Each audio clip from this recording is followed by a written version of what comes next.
Au nom du Père, et du Fils et du Saint-Esprit. Amen.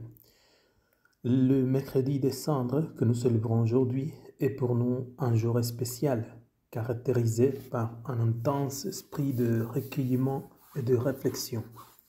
En effet, nous commençons le chemin du carême en temps d'écoute de la parole de Dieu, de prière et de pénitence. Ce sont 40 jours au cours desquels la liturgie nous aidera à revivre les phases importantes du mystère du salut. Comme nous le savons, l'homme a été créé pour être l'ami de Dieu, mais le péché des premiers parents a rompu cette relation de confiance et d'amour et par conséquent a rendu l'humanité incapable d'accomplir sa vocation originelle. Cependant, grâce au sacrifice rédempteur du Christ, nous avons été sauvés du pouvoir du mal. En effet, comme l'écrit l'apôtre Jean, le Christ s'est fait victime expiatoire pour nos péchés. Et Saint Pierre ajoute, il est mort une fois pour toutes pour les péchés. En mourant au péché dans le Christ, le baptisé renaît aussi à une vie nouvelle, rétabli librement dans sa dignité d'enfant de Dieu. C'est pourquoi, dans la communauté chrétienne primitive, le baptême était considéré comme la première résurrection. Dès le début, le carême a donc été vécu comme le temps de la préparation immédiate au baptême, qui est administré solennellement au cours de la veillée pascale. Tout le carême a été un cheminement vers cette grande rencontre avec le Christ, vers cette immersion dans le Christ et ce renouvellement de la vie. Nous sommes déjà baptisés, mais souvent le baptême n'est pas très efficace dans notre vie quotidienne.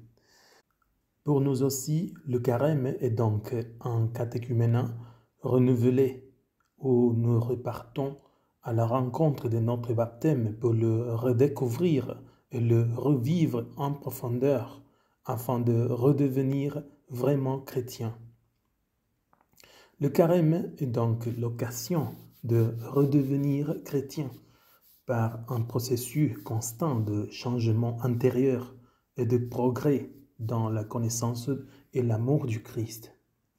La conversion ne se fait jamais une fois pour toutes, mais c'est un processus, un cheminement intérieur de toute notre vie. Cet itinéraire de conversion évangélique ne peut certainement pas être limité à une période particulière de l'année. Il s'agit d'un parcours quotidien qui doit embrasser toute notre existence, chaque jour de notre vie. Dans cette perspective, pour chaque chrétien et pour toutes les communautés ecclésiales, le carême est le moment spirituel opportun pour nous entraîner avec plus de ténacité à la recherche de Dieu, en ouvrant nos cœurs au Christ.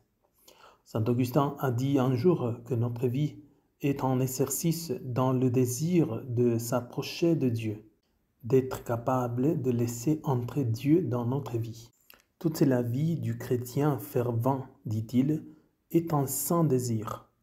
S'il en est ainsi, le carême nous invite d'autant plus fortement à arracher les racines de la vanité de nos désirs, pour éduquer nos cœurs à désirer, c'est-à-dire à aimer Dieu. Dieu, dit saint Augustin, est tout ce que nous désirons. Puissions-nous vraiment commencer à désirer Dieu, à désirer la vraie vie, l'amour lui-même et la vérité. L'exhortation de Jésus, à laquelle se réfère l'évangéliste Marc, est très actuelle. Repentez-vous et croyez à l'évangile. Le désir sincère de Dieu nous pousse à éviter le mal et à faire le bien. Cette conversion du cœur est avant tout un don gratuit de Dieu, qui nous a créés pour lui-même et nous a rachetés en Jésus-Christ. Notre véritable bonheur consiste à demeurer en lui. C'est pourquoi il pourvoit lui-même par sa grâce notre désir et accompagne nos efforts de conversion. Que le temps du carême, que nous commençons aujourd'hui avec le rite austère et significatif de l'imposition des cendres soit pour nous tous une expérience renouvelée de l'amour miséricordieux du Christ, qui a versé son sang pour nous sur la croix. Que le chemin du carême, qui dans l'Église ancienne était un chemin vers l'initiation chrétienne, vers le baptême et l'Eucharistie, soit pour nous baptisés en temps eucharistique, dans lequel nous participons avec une plus grande ferveur au sacrifice de l'Eucharistie.